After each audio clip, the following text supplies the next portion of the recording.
बिस्मिल्लाहिर्रहमानिर्रहीम। अस्सलाम वालेकुम माय यूट्यूब चैनल। कैसे हैं व्यूअर्स आप सब?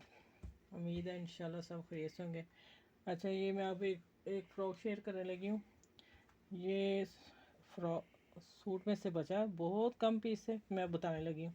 ये यहाँ से लेंथ यहाँ थी सिर्फ 8 इंच, बस इससे आगे नहीं थी। ये फिर जब मैंने शर्ट का कट किया उसमें से ये मुझे मिला ना पीस, ये 4 पीस थे। उसको मैंने सीढ़ी लेस से ज्वाइन किया और उसको फ्रिल बना ली और इसको टच किया और फ्रिल को भी मैंने अंदर पाइपिंग दी नीट करने के लिए कि धागे ना निकले। और ये पत्ते मेरे पास बड़ी देर के पड़े हुए थे मेरे लाइसों में से। मैंने जब देखे तो बाद में लगाए, पहले कोई नहीं था मेरे आइडिया। और ये मेरे पास साल 1.5 साल पहले का मेरी शर्ट से बचा हुआ था, वो पीस मैंने फेंके ना, मैंने कहा काम वाला कहीं लग जाएगा। जब मैंने ये सिया मुझे अंदाज़ा हुआ कि ये पड़ा हो, मैंने वो निकाला।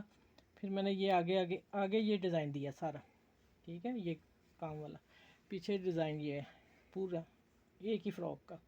और माशाल्लाह देखें कितनी खूबसूरत है।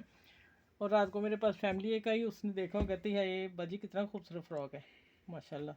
और वाकई आप ज़रूर इंशाल्लाह बनाइए। छोटे छोटे कट पीस से मैंने तैयार किया। ये भी जो मैंने लगाई पट्टी ना, इसके भी नीचे भी जोड़ है, वो भी मैंने इसी से कवर किया, इस पट्टी से। ये वाली जो दोनों लगाई हैं तो मैंने इसको तैयार किया फिर। और माशाल्लाह बहुत प्यारी फ़्रॉक बनी है।